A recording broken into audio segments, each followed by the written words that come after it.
With the ball pretty much on this segment, Matt. Okay, sounds good. Lisa, we're going to start with the scholarships and see if we have time for the other stuff. Sounds good, Matt. Okay.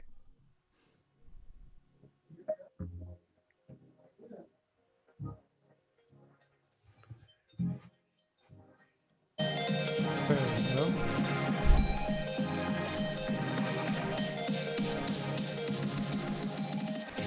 Welcome to M2Techcast, a live internet radio show offering the latest news and interviews with the people driving business, technology, and politics in Michigan. Now, your hosts, Matt Roush and Mike Brennan. Hey, it's Matt Roush. And Mike Brennan. And we want to welcome you to the Monday, March the 8th, 2021 edition of the M2Techcast. We've got a good one for you here today. We are going to start with someone from my employer, Lisa Kiawa, who is the Associate Provost for Enrollment and Outreach at Lawrence Technological University. And Lisa, we have some exciting news about a new scholarship opportunity for students in certain majors. So let's talk about that for a minute if we could. Okay, thank you so much, Mike and Matt. Thanks for having me on, and thanks for giving me the opportunity to talk about the scholarship. So, as you know, obviously, we are a technological university focused with technological degrees, very focused in STEM as well.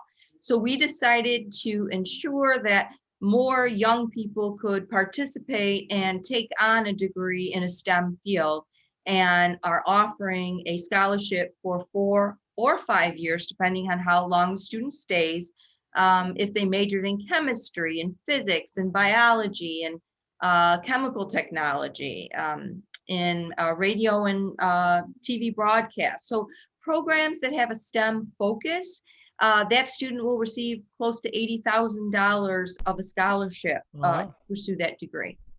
Let me ask, I know you guys do architecture as well, and so that's why we call it STEAM. Are the architectural students eligible as well? Right now, these are focused in engineering, technology, science, and math. Okay. But architecture students also receive scholarships. They're just different types of scholarships. Okay.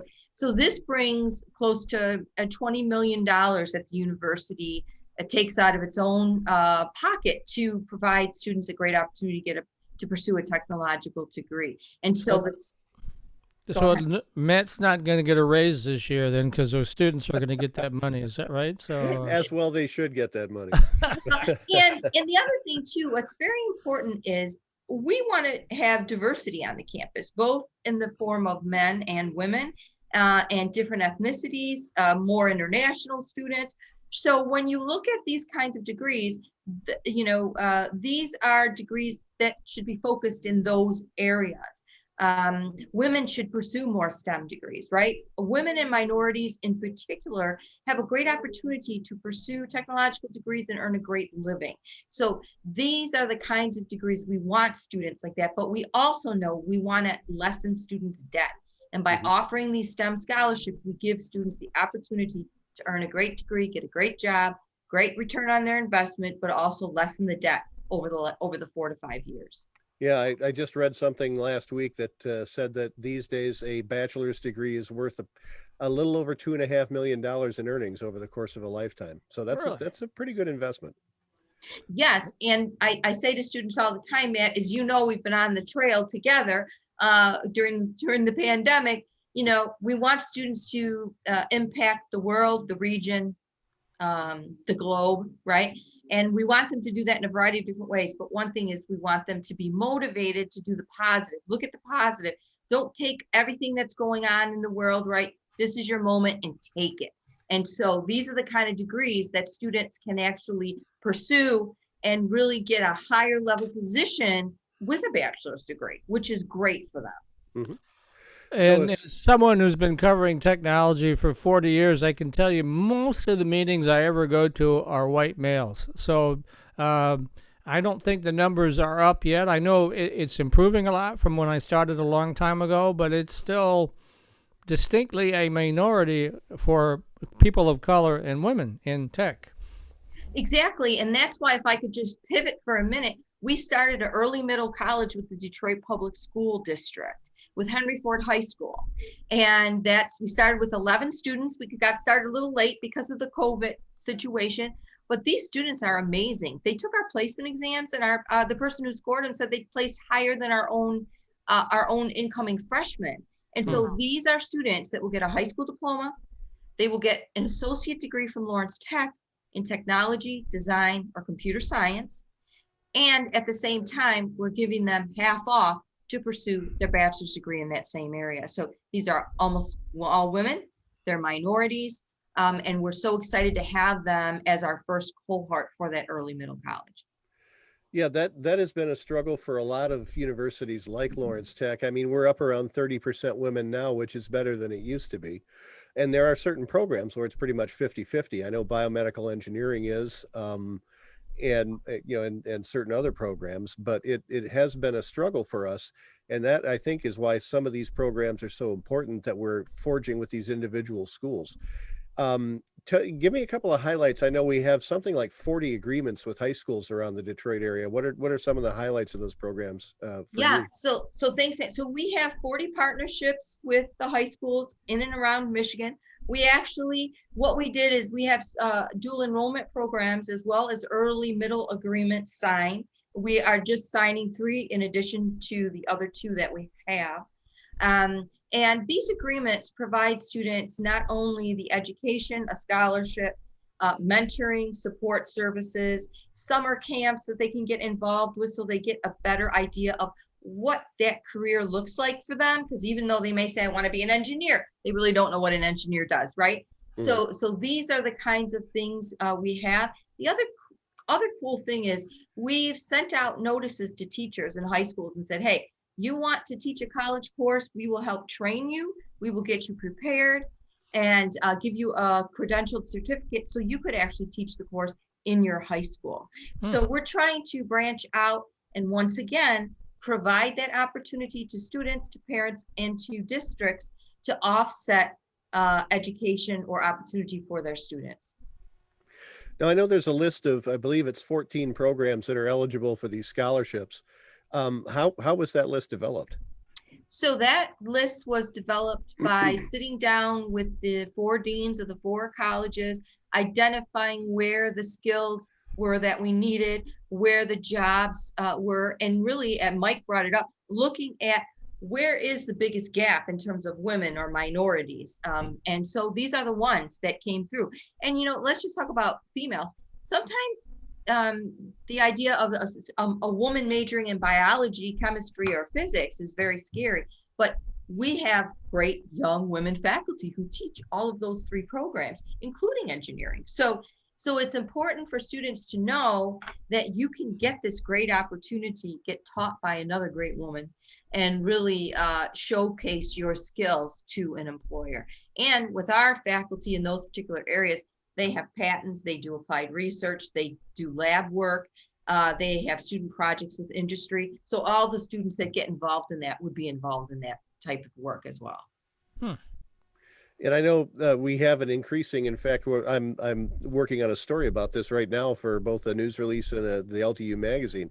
We do have an increasing amount of industry sponsored research going on at the university, right? And undergraduate students can get involved in that and really do meaningful research, which is kind of rare. Not that I mean to disparage the big schools, but at the bigger schools, undergrads don't often get a chance to do that kind of research. It's so true. So Dr. Mogil, our president, Dr. Soap, our provost, they both say that this university has much more applied research than it ever did before. It's getting more so. And for undergraduate students to have the capacity to get in a lab or get in an industry sponsored project with a faculty member gives them great skills. The other thing that I'm really glad Matt brought this up. So we have a research day on campus, and now members of the partners of our high schools, we're going to bring those students here too to participate in poster projects, to show them what the research is, to see what they're doing. So they understand that kind of added advantage in pursuing a technological degree focused in STEM, they'd be involved in these kinds of things too. So at this point, where are we with coronavirus restrictions? I know we're still looking at mostly online programs for the summer semester, but by fall, hopefully, knock on wood, cross your fingers and your toes. Yeah. We'll be So, back in the classroom as normal. right. So as you know, so summer, we started really before the pandemic. So for the last 3 years, everything has been online. And actually the students and the faculty like it. Students like it because we have a lot of athletes who live out of state or in the Upper Peninsula, and they can go home and take one of the classes online, right? So that helps. The second aspect of that, it worked because we have the technological aspect of the laptops and the software. So that was perfect. And so we're going to stay that way for the summer as well. We are going to have some on-campus classes, some lab studios that both engineering, all 4 colleges say they need. But in the fall, everything will be on ground, with the exception of certain courses. And we'll follow all the guidelines like we have been doing. And Ashley, we've been our Dean of Students has done an amazing job. So we're very lucky that we've had a good team to work at this. So do you take students' measurements, temperature? I mean, the little machine where you shoot their forehead and it comes up with the temperature, not measurements, to make sure that they don't have a fever or anything like that. What are your protocols? So every student has what's called a Go Canvas page, and they have to answer questions each and every day when they get up. And if they answer something negative to 3 questions, then they're quarantined. We have a whole process that goes through where those quarantines happen, how long they're quarantined. We have situations where the food's delivered to them. And mostly it's been with the athletes, as you can imagine, because they're together during practice, during all these things. So, but having said that, we have had literally no breakouts in the classroom, which is great because everything's been 6-foot distancing. And so what will happen in the fall is very similar. If Governor Whitmer says, okay, now you can go down to 3 or you can go down to 4, we'll do that. So we're already in the planning stages for that.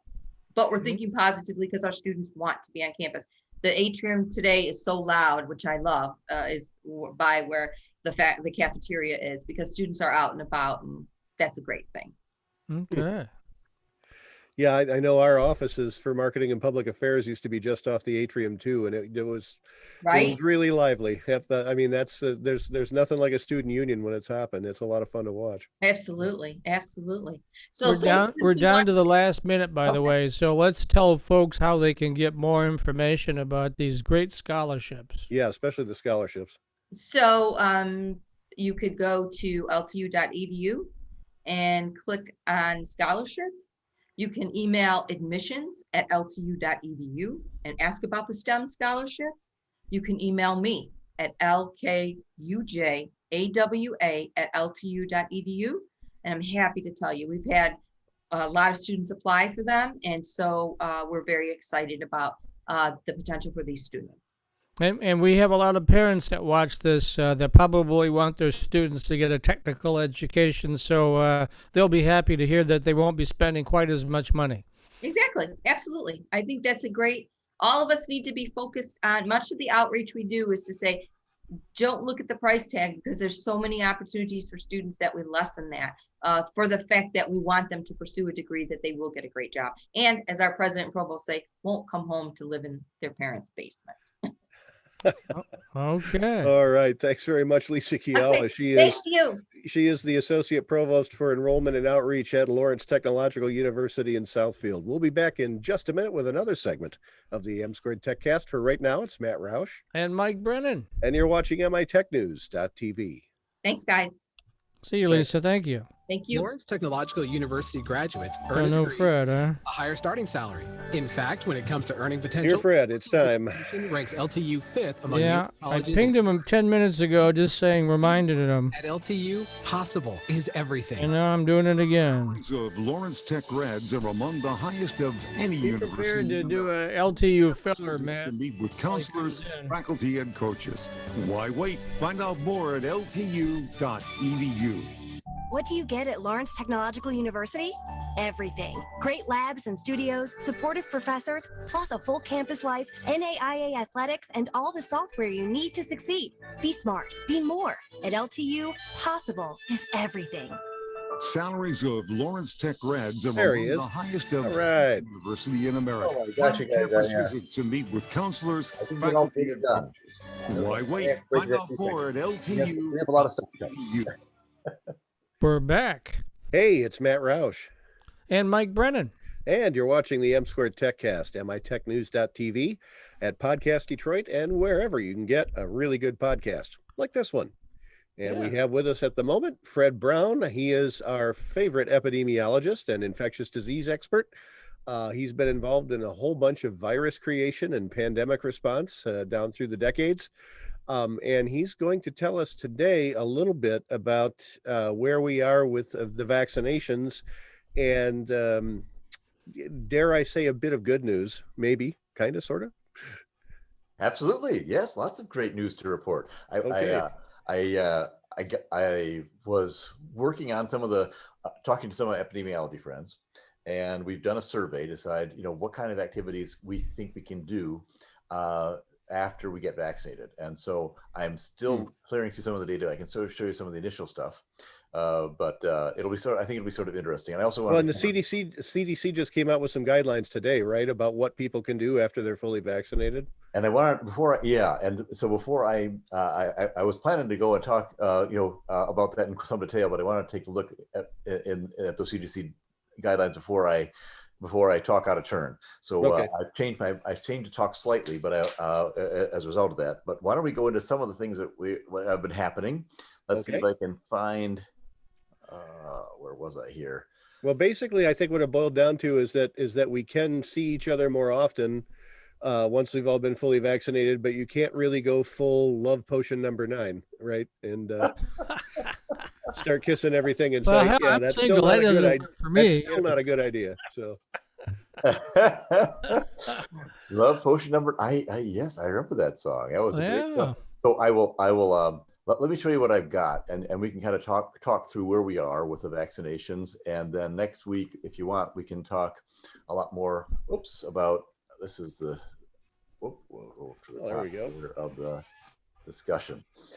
So the first thing is that we are sadly still a top 10 country for COVID. We've got our rate of COVID is at about 179 cases per 100,000, and that puts us at about number one. Well, other than Brazil, we're the largest big country to have problems at that level. Brazil's at about 300, so they're a lot worse. The heck's going on in Sweden? They're in a bad way too. Jeez. Yeah. Okay. Yeah. France as well. Europe generally did some really stupid things. Is that a technical term? Or, We'll talk a little bit about. Yeah. Easy on the jargon there, Doc. Jeez. Okay. Europe made some big mistakes in the vaccination. They're going to be paying for that for probably years. Probably about 3 or 4 years, actually. Sadly, they made some mistakes, but we'll talk a little bit about that in some detail. In Europe, I can tell you right now. In Europe, basically, they got off to a really slow start. Their vaccination rates are about 1/3 of ours right now. They're at about 6% vaccination. We're closing in on 19-20% vaccination, as I recall. So we'll get into some of the real numbers later, but they're 3 times lower vaccination rates. In addition to that, they're fighting off the B.1.1.7 variant, which we talked about last time. That's the big UK variant. And what they're finding in the big UK variant is a couple of things that are pretty interesting. The first thing is that it is infecting children at a much higher rate than we were expecting. And so they went back to school, and now the school children are getting B.1.1.7 variant, bringing it back home, spreading it among their teachers. And because they haven't vaccinated preferentially people in middle age, the middle age groups now are really getting a bad dose of the bad case. And right now, the B.1.1.7 virus is about 50% of the total variant in those countries. Now, we're going to face a similar situation in about April. We're going to go to about 50% of the variant, certainly in Florida, probably Texas, and certainly in California. When you hit that rate, we may see the same thing in those areas as Europe is today, which means very high, sadly, very high death rates and very high infection rates, because they kind of are getting this variant has become dominant in Europe earlier than it's going to become dominant in us. We're going to face dominance of the B117 virus probably starting in many regions of the country by May, June. Luckily, though, and that's why this race to the vaccination is going on right now, because it turns out the vaccines are effective against the B117 variant. We're not so sure about the South African variant, as we said, and the Brazilian variant, the P1 and the 3.1 and the B1351 variant.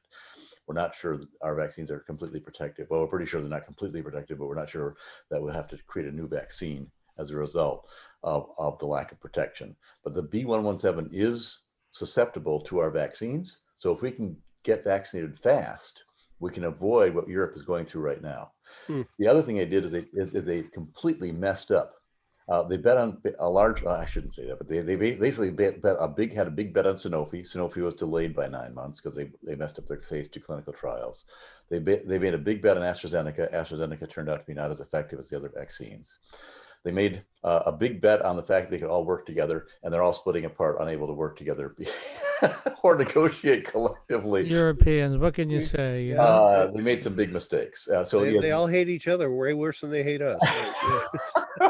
Well, what happened is, I'm a Swiss citizen as well as a U.S. citizen, and so and we're not part of the EU, by the way, because of this problem, as you know. But Europe, basically, they say healthcare is a part of national defense. Therefore, every country is responsible for their own healthcare.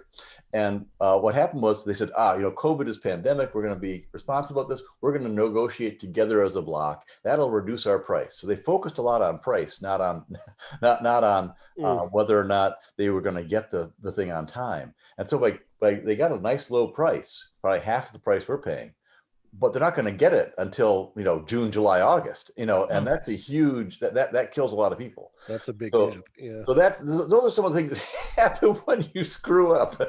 So you advise me to visit my friends in Amsterdam at the end of summer, then, right? I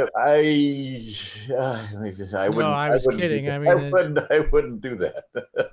Yeah. I'll wait a year. I'll wait another year. Yeah, it's sad. I mean, I shouldn't laugh about it, but it's a real, because it's a sad thing. There are going to be a lot of people who die as a result of that. I'm just curious. When do you think other countries will start letting Americans in again? Because you still can't get into Canada. I'm sure if I wanted to do that, once in a lifetime Australia, New Zealand trip, I probably could. I wouldn't be allowed to do that now either, right? So, when do you think that's going to start happening? So, if you're vaccinated, I think you'll be able to get in after you've spent, 14 to 20 days after vaccination, and have papers. Okay. If you don't have papers, forget about it. Yeah. Really, they won't let. Most of these countries will not let you in because what happens is that we're contributing to the overall gene pool, and we've got a huge number of genes that are going on. We don't monitor very well at all. We've got one of the lowest testing rates in the world. We have one of the lowest genetic encoding rates in the world. And so as a result of that, we have no idea what's going on in our country, and neither do any of the countries who are looking at our data and wondering whether they should allow visitors. So they're going to be focused on being extremely careful about their own citizens, because we don't know what's going on with our own data. We're just not testing enough. So they're going to be very, very conservative, is my projection. I think in the United States, we probably will not have COVID vaccination papers required. So moving from state to state and, kind of going to various events, that probably will be difficult for us to manage because we've had so much trouble with contact tracing. However, if you go abroad, you better have your papers. So at any rate, this is what things look like today. So we're still a top 10 COVID country, and we're the other than Brazil, we're the largest top 10 COVID country. And here's what things look like nationwide. So you can see that we went up for daily tests. We went up and we're down 20%. Daily cases, we went up and now we're down we're down about fivefold, which is great. Hospitalization went up and are coming down, and the daily death rates are coming down slower than we'd like. And we think the reason that we're seeing a difference in the death rate versus the daily case rate is because we're not testing enough. That's part of it. And part of it is that people are living longer.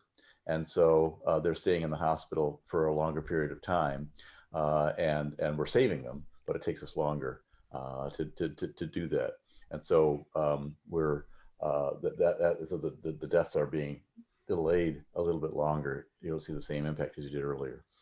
Now, Michigan, if you look at Michigan, Michigan looks pretty good, comparatively, right? We came down from kind of top rate of around 66,000. Now we're down to the, kind of 38,000. So, in half, better than the rest of the country in terms of peak versus where we are today, by about double. So that we did a really good job, and people are wondering why we keep locking ourselves in. But it really shows, right? It really does make a difference. And here's daily case rate. You can see we had a peak early. We shut in. Governor decided to shut in, and you can see that we went down extremely rapidly, even during difficult times of Christmas. And we can see the peak at Christmas and Thanksgiving. But fundamentally, we went down a lot faster than the rest of the country. Same thing for hospitalization, and the same thing for deaths. Now, what do you think about Governor of Texas coming out, Governor Abbott, who I know and love? He's a he's a great character. What do you think about his decision to go ahead and open up everything? Well, in Mississippi as well. Yeah, Mississippi, another. These guys are very nice people. I've got nothing against them. In fact, I actually consulted Texas many times. So and for free, and I give them my point of view. Sometimes they take it. In this case, they did not. So, what do you think of the decision? Way too early. Way too early. That's Well, he's make these comparisons, but it's true. The Republican governors tend to let's get it open because businesses are dying, and that's their constituents, and they're getting hammered by them. Whereas the Democrat governors are more, in general, focused on let's keep people alive, and then we'll get if they're dead, they can't go to these businesses anyway, right? And they're also the Democrats are much more likely to listen to teacher unions when it comes to reopening schools too. Right. So. Well, all those are good points. I've got a slightly different point of view, because if you look at what happened was, you see, if you go to the daily cases and you look at that, we had a little hump, and then we had a second bigger hump. See that second big hump that occurred right around June-July period last year in the pink? That's the pink second from the left. On the upper side, we saw that the second big hump. You notice we don't have that hump, but the rest of the country does have that hump. You know what that hump was? That was Texas, Florida, and California opening up too early. Oh boy. Yep. Yeah, because they opened up for like Memorial Day, right? Yeah. Yeah, and 4th of July. Everything's open, and so they didn't learn their lesson, basically. Yeah. And this hump is likely to happen again. So we see, and it'll probably happen in a couple months. It'll happen in kind of the April timeframe. But what is common about both these governors is they both made and are facing huge mistakes. Texas made a big mistake with their power. Remember, it all went out. Oh yeah.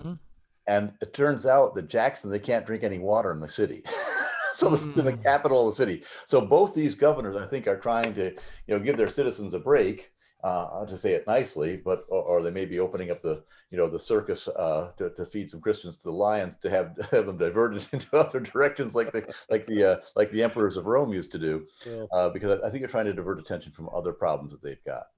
And it's sad that they're getting so much publicity, because these are sort of outlier groups that are having to. Well, yeah. What happened with the Texas power grid is pretty clear. It only gets really cold in Texas about once every 15 years. Yep. So they didn't bother to winterize anything.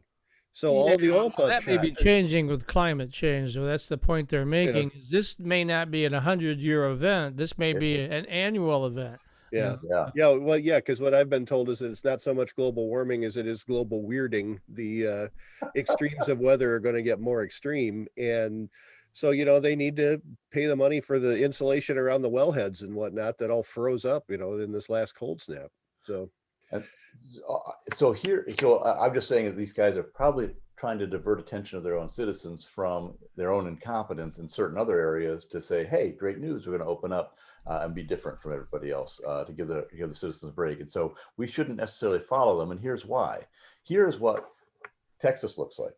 Same comparison, right? And you can get a sense that their daily testing rate actually has gone down significantly more than everybody else's. They're doing very, very little testing for a state that is 3 times our size. The daily case rate has dropped So they think, we got but it just now is jumping back up again, as ours is slightly in Michigan. Look at the hospitalizations, though. The hospitalizations are off the chart. The amount of very, very sick people these people have, and the amount of deaths they have. They have a 50% higher death rate in Texas than in Michigan. 50% higher. So when people, ask about, gosh, are we doing the right thing? This is the difference between, being a little bit more conservative, waiting a little bit, and just letting things open up again. It's an interesting use of the word conservative there. Yeah, right. Sorry, yes, that's right. So we're being very conservative in Michigan. Well, good for us. Okay. On the and I think it is paying off. At least, and I think Texas is going to suffer tremendously, sadly, but it's part of their. That's what they've decided. I couldn't get them not to decide that, sadly. So. We are, however, a top vaccinator overall. We're one of the top 3 vaccinating larger countries in the world right now, and that is going to help us. And so that's what we're going to talk about a little bit more today. And here's the data. You can see that we're strong.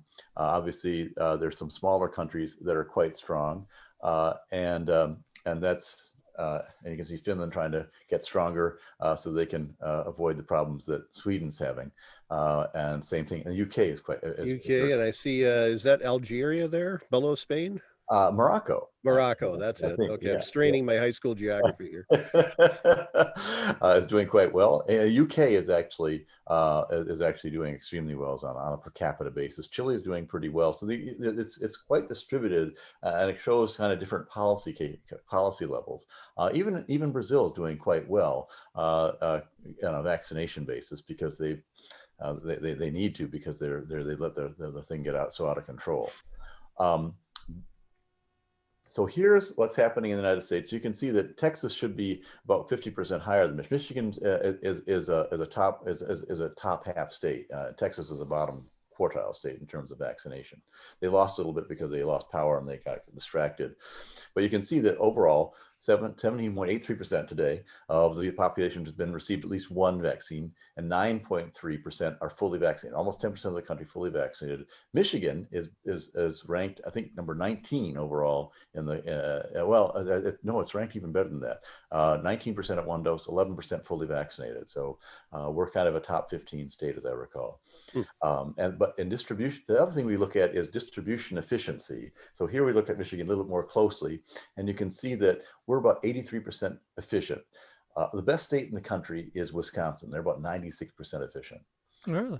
For almost everything that gets to them, they distribute like that. We're slower. We're sort of we're a top 20 state. We're number 19 right now in this capability. But you can see we got 3,000 vaccines distributed, and only 2.5 million shots have been administered. So we're falling behind. And you can see the coverage. Our coverage is actually strongest up north, right? You can see how those are green and blues up north, except that the one county, I think, is that Chippewa County. I don't know my opportunity. That's where Wisconsin. It's Menominee, Marinette, whatever it is. Yeah, right. Yeah. So that county, unfortunately, is not very has one of the lower distributed rates, and unfortunately, Wisconsin, is a state that's on fire. Well, so good for you. Ontonagon is on top of it. They're in the yes. Yeah. There are a couple of really very, very well, but overall, you can get a sense that basically the lower half of the state's a little bit less covered in terms of pharmacies and vaccinator sites than the upper part of the state.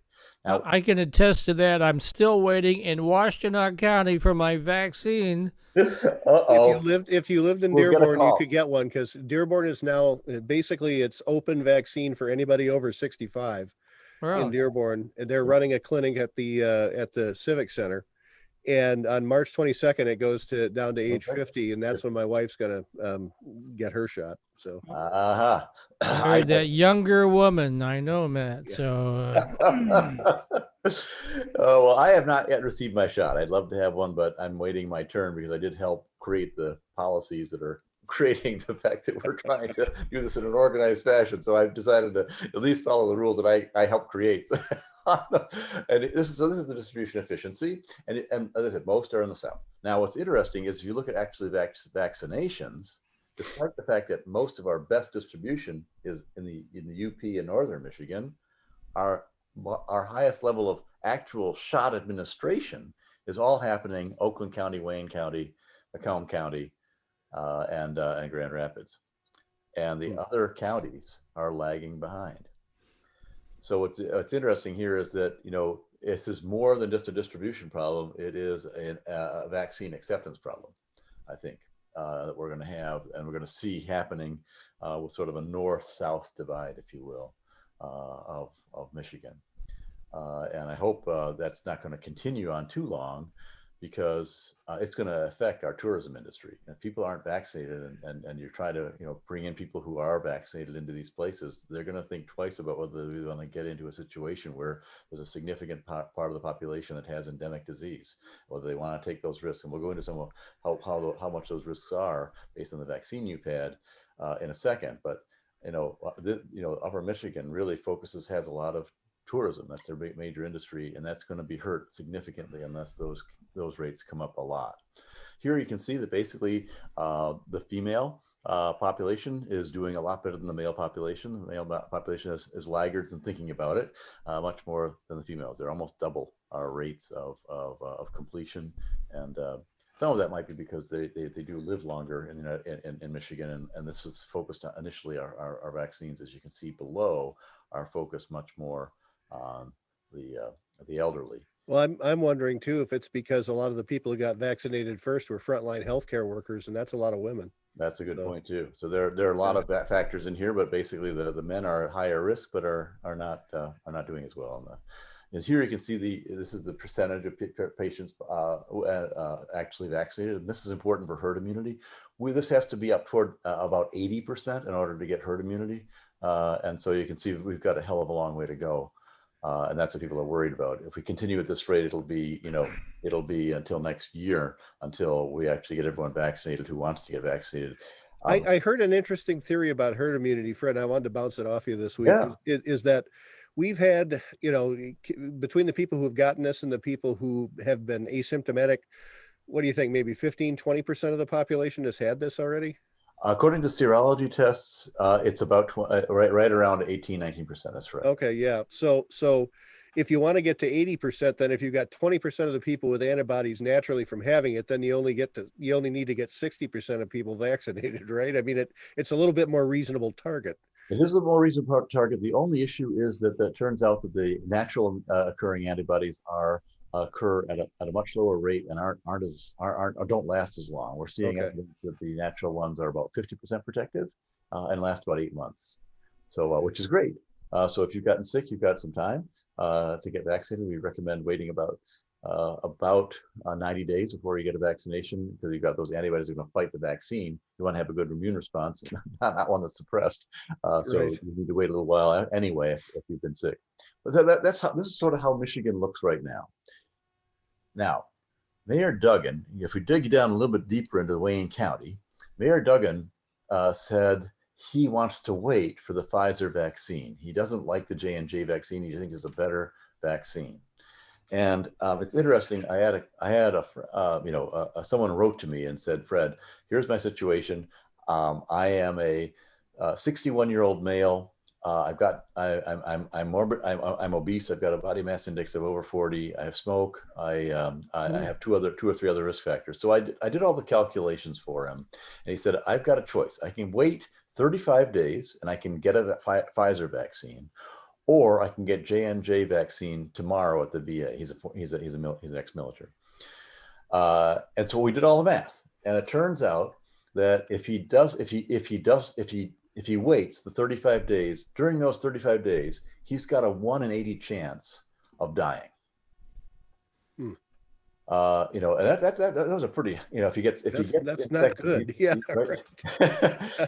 if he gets the meanwhile, because he lives in a different part of the country, which is undergoing quite a bit more in terms of cases, and so he's worried. So if he waits for the Pfizer vaccine, he does get a slight improvement. I think his chances of dying are 1 in 7,000. If something like that, as I recall, if he gets the vaccine, right? So all of a sudden, you just imagine going from 1 in 80 to 1 in 7,000.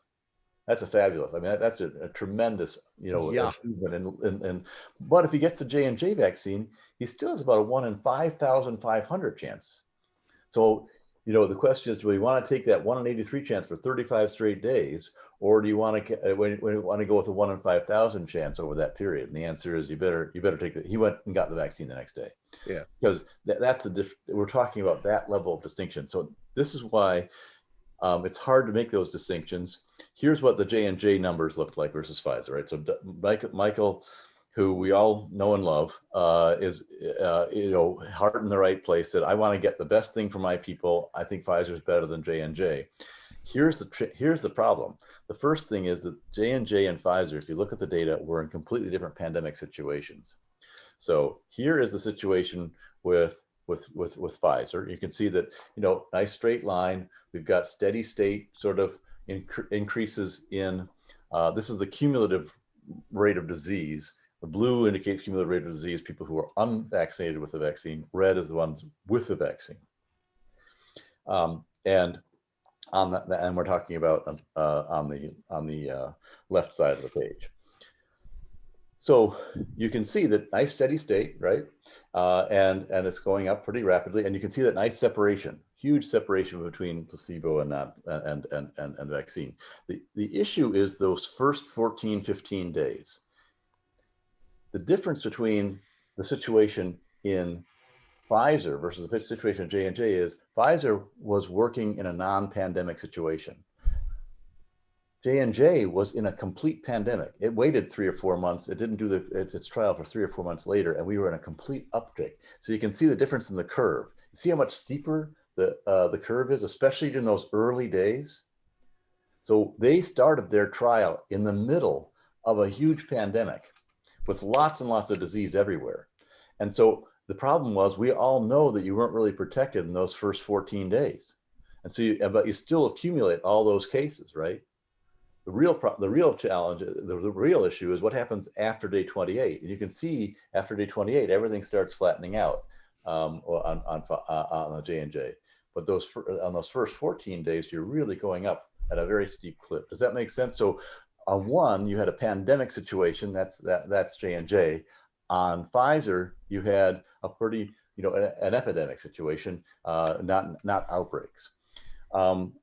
In the second big issue was J&J used moderate to severe disease endpoints. So they were looking for people who had not only mild cases, but also had a hospital significant situation, like a drop in oxygen levels or blood pressure changes or significant breathing issues, right? You had to have at least another, at Pfizer, all they said is, if you feel any symptoms at all, you go to a doctor, get tested, and we'll take. And so if you got the sniffles, you got something not so terrible, they still included you because they wanted to enroll fast. So J&J was looking at a very different endpoint than Pfizer. So not only is Pfizer collecting everybody that feels even remotely lousy, versus J&J, where you had to actually go in and have your oxygen levels below normal and things like that, in addition to having bad symptoms. Even despite that, J&J was at a huge, much more steep curve than Pfizer was, especially in the early days. And so if you really look at the data, what you're really interested in is hospitalization levels. And in each case, they reduced hospitalization by 100%. Not one person in either Pfizer or J&J went to the hospital if they'd been vaccinated, whereas quite a few people went to the hospital if they hadn't been vaccinated. And severe disease, the difference between J&J and Pfizer was 4.8%. So the question that Mike Duggan has to ask and answer is that 4.8% in severe disease sufficient to, put at risk or put questions in people's mind about how effective the J&J vaccine is? Europe made the same mistake. They said, that we like Pfizer vaccine better than the AstraZeneca vaccine. And so they decided not to get, the Germans and the French said, we don't want that other vaccine. It's not quite as good. Well, look at what their situation is right now. Versus Britain, who decided, we'll take the AstraZeneca vaccine. It's made here. We like it. And Britain's doing much better than the rest of Europe, as you saw. So here is the situation that Mike has to look at. You've got 675,000 people in Detroit. The They had 4,174 people die. So that's about 11.3 people a day. It's higher now. That's on average. For the Pfizer death toll would have been, get this, we would have gone from 4,000 deaths to 422 deaths if we'd all had a Pfizer vaccine last year. That's how effective this thing is. If we had the J&J, would have had 626 deaths instead of 4,000 deaths. Still incredibly effective. So what's the break even? About 18 days. If you have to wait an extra 18 days to get Pfizer, you're going to have more deaths by waiting for Pfizer than if you take the J&J test. And trust me, we're going to be vaccinating a lot more in 18 days in the next in the next months, right? So, and also, even worse is if the U.S. government says, fine, we'll divert those J&J vaccines elsewhere, and we'll give you your normal allotment of Pfizer and J&J vaccines. 3 weeks of allotments, we'll have made up for all those deaths that we would have, the improved deaths that Pfizer would have achieved. 3 weeks. That's so. And if we create questions in people's minds and we don't have a high vaccination rate as a result of those kind of comments, of really 4.8% differences, and you're making those kind of comments to the public and getting them nervous about it, and we don't have better vaccination rates, the impact could be really bad. So he has taken a lot of what he said back, and this is why. It wasn't that he was under pressure to put well, he was under pressure because he made a stupid mistake. But when people showed him data, right, they said, Mike, I mean, look at this. You're gonna kill a lot of people if we're gonna vaccinate for more in 3 weeks. Think we're gonna vaccinate for more in 3 weeks? He said, yep, okay, then don't say that anymore, because people wait or get worried. We're gonna have big problems in Detroit. We already got enough of a problem in Detroit, and he agreed. So basically, that's the math, and that's why we're saying if you have a chance to take the J&J test thing, or get delayed and take a Pfizer vaccine eventually, take the J&J vaccine, for goodness sakes. That's a huge difference in the opportunity. If you need a booster, my guess is that we will have boosters for both J&J and Moderna and Pfizer. By the end of the year, we'll all have to take boosters. So I think J&J will become a 2-shot regimen. I think Moderna and Pfizer will become a 3-shot regimen. And chances are you probably at that point can mix and match, and you won't have any waits anyway until you get the benefit of both of them. So, that's why we're saying take the J&J vaccine as soon as you can, because this is the kind of math that you get into. So what's nice about it is, before Mike said anything, is that people who are on the fence are starting to move toward, yeah, I'm going to take the vaccine. So you can get a sense of what happened. The biggest category in December was, I want to wait and see. 40% of people were saying, I want to wait and see before I take the vaccine. And you can see that the number of people who are definitely going to get it or have already gotten it are really coming up the curve. The people who are saying only if required are coming down. People, sure enough, who said I definitely don't want to get it, the anti-vax population, who have medical reasons not to take the vaccine, are remaining pretty steady, just like we thought. My guess is that we're right now wait and see is down 50%. My guess is by the end of the year, by this fall, we're going to be down another 70%. So in other words, those guys will be up. We'll only have about 3 or 4% of people on the fence on this by the end of the year, which means that we could get to about a 75% vax rate among adults. Now, don't forget, kids, make up, I think the adults are 260 million people of a 330 million person population. So we're still going to have a lot of kids that aren't going to be vaccinated, a lot of reservoir to continue the vaccine cycles of life and then continue the mutations. But for adults, I think we'll be at 75% rates. And Matt, you said that, if you add that together with people who've already been infected, maybe we're going to get toward herd immunity. I think we're going to be kind of on the edge. And as we talked about last time, there are going to be gaps. Some communities will be quite safe. They'll be at 98 and 95%. And other parts of the community will be at below 50%. And so that those gaps are going to cause opportunity for the virus to continue to survive and thrive in those communities and possibly outbreak. Yeah, I was going to say most dangerously mutate, right? So yeah, the mutation part is the biggest issue. Yeah. Which brings us to the next issue, and that is efficacy. What do we really know about it? And how are we doing for time? Are we doing good? We got 9 minutes. Oh my gosh! So we'll go quick. Basically, basically, we know right now. Oh, I'm sorry, this is upside down. I didn't quite get to it, but we know right now. I showed this slide before. We know right now that the disease pathology, we have 95% reduction, 95% efficacy reducing disease pathology from very severe disease to mild disease. Everything turns into sniffles, right? And so that's good. So we know that disease pathology we've stopped. But what we don't know yet is transmission spread. We don't know whether we continue to transmit. In other words, you could have the vaccine, you can still get the disease and you could still have it in your heart and in your lungs and in your nose and your mouth and continue to spread it, even though you don't feel so bad. And if you do spread it, you'll spread it to people who are more vulnerable generally, people who haven't been vaccinated, who could still get a very severe case of the disease. So that's the risk right now. We will know much more about transmission in about a month and a half. There are some really important trials that are going on right now. In about a month and a half, 2 months, we will really know the answer to this. And we don't know about reinfection, whether eventually the virus is going to change enough that it's going to come back and act as though it's almost a new disease and then continue to replicate and have fun with us, continue to have opportunity to mutate and create variants, as you said, Matt. So that's sort of the issue is we know for sure pathology, we don't know about transmission. They have done some real world studies in Israel. This is what the data showed. The data showed, we had 778,000 people who weren't infected, who didn't receive the vaccine. I'm sorry, 416,000 people who did receive the vaccine in the same community.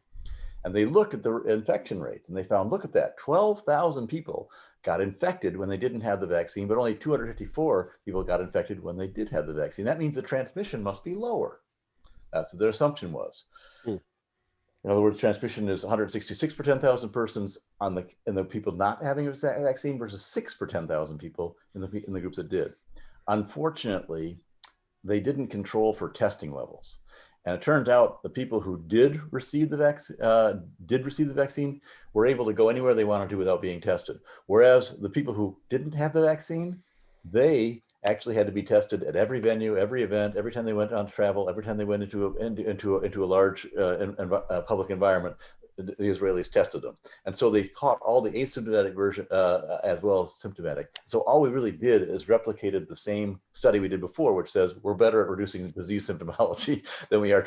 And we still don't know much about transmission, sadly. Even though it sounded like it was great opportunity, you can see this curve downward is very similar to the same curve that we got for reduction in overall disease pathology. So we still don't know the answer. We will know the answer when we do the controlled clinical trials. There's some that are undergoing in Amsterdam right now and in the Netherlands, and there's one that's going to start up in the UK that'll be very definitive about how much we affect transmission when we have vaccines. So this is the cheese model, right? The Swiss cheese model of stopping the virus. And what happens is, as Matt said, you've got more fit variants who somehow can get through all these different barriers that we've got. The first big barrier we're going to have is vaccination. And that's why the vaccination rate is so critical. That's our first barrier, first line of defense. If it gets through the vaccination protections, then you want to move into your awareness. You got to be able to be aware how much vaccine, how much of this pathogen is out there trying to get you. That's your positivity rates. That's the infection rates, case rates, general level of the R2 rates we talked, the RT rates we talked about. All those things are awareness that you're going to have about yourself in your environment and yourself as far as your areas of susceptibility. The next big level we've got is distancing, right? So if we don't know whether we are stopping transmission, then the next big thing we have to do is continue to distance, right?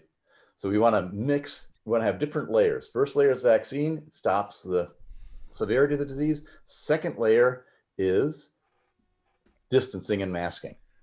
So if you're not sure about transmission at the first layer, you got to do it at the second layer, which means we're going to have to continue to mask and distance until we know for sure whether we're reducing transmission. Otherwise, you're going to be sitting there as an asymptomatic carrier, basically, transmitting to all the people who have not been vaccinated yet the disease, and they can get very severely sick. So for that reason, the way you behave in the future, even after you've been vaccinated, is as an asymptomatic carrier. You've got to pretend that you've got the disease and you could spread it to anyone who hasn't been vaccinated. And so that gives us some thoughts about how to stop transmission. And we talked about this before. Here are the mask levels of transmission, and N95 masks are much, much better. So if you're wearing a mask, and so on the far left, you've got the COVID carrier. That person's not wearing a mask and you are wearing a mask, you've still got about a 70% chance. We think it's a little bit better now with improved mask protection. We think it's about 65%. You'll see those numbers later in a second. If he's wearing a mask and she's still susceptible and healthy, he only has a 5% chance of getting a disease. If you're both wearing a mask, 1.5% chance of getting a disease. So now what we start to do, an N95 mask, everyone has a 0.1% chance because it's so much more effective in blocking it. Technology does make a difference. And we can improve, this is what I was saying, we can improve from the kind of the 30% effectiveness to about a 40 to 60% effectiveness by doing some things with those masks, doubling them up. And now let's talk about the scenarios that we're going to go through. And we'll go into this in a little more detail maybe next week. But basically you've got unvaccinated and unvaccinated. And here you can see that the chance of you guys, of these two unvaccinated, one person being vaccinated and one person not being vaccinated, is that vaccinated person they have a 5 to 28% chance of getting a low grade disease. They probably won't get a severe disease, 0 to 15% chance, and they won't be hospitalized or die, versus the person on the other side who faces a much higher chance of hospitalization and dying, about a 1 in 600 chance on average. So that suddenly, you can get a sense of, if you're a vaccinated person and you're visiting an unvaccinated person, the problem is that you could spread very easily, if you can still transmit, to the unvaccinated person. Now we've got a situation where same thing is true pretty much for the child. Now suppose both people are vaccinated. If both people are vaccinated, the chance that either of them are going to get an asymptomatic or moderate disease is down to about 0.25%. If they both had the Pfizer vaccine, 0.25, or Moderna vaccine, 0.25. If both of them have the J&J, again, about a 7.8% chance. Severe disease, almost no chance. And hospitalization and death, 0 chance. Both of them have very little chance. So walking around vaccinated to vaccinated together it creates a new risk profile, which is much, much lower than before, when you had to worry about both people being sick and being contagious.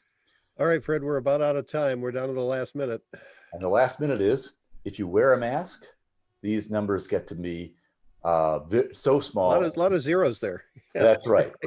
So the idea here is that if you both are vaccinated, both wear masks, you have almost no chance of having the disease.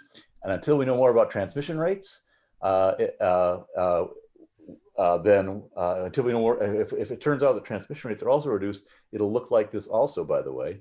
But until we know that, if you wear the mask, this is the kind of rates you have in performing normal everyday activities, versus 100% chances of not having, if you're unvaccinated or unmasked.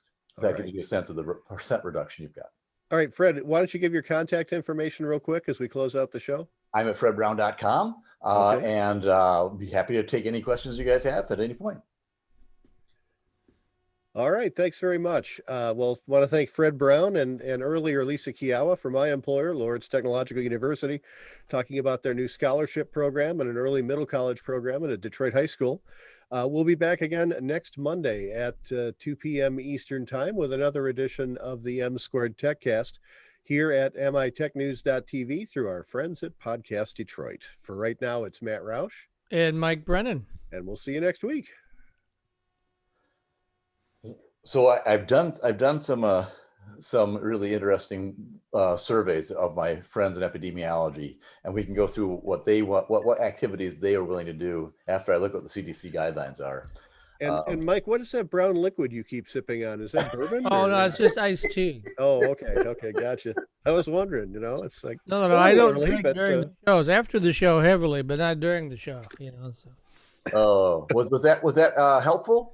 Oh, that was awesome. So. That was a tour de force, man. Let me tell you. But I gotta jump on another call, so I gotta go. So. Oh, okay. Well, we'll talk next time about what the epidemiologists are saying about what activities they'll do and won't do. All right. Sounds great. We'll talk to you guys next week. Next week. Thanks, you guys. All right. Take care. Bye-bye. You too.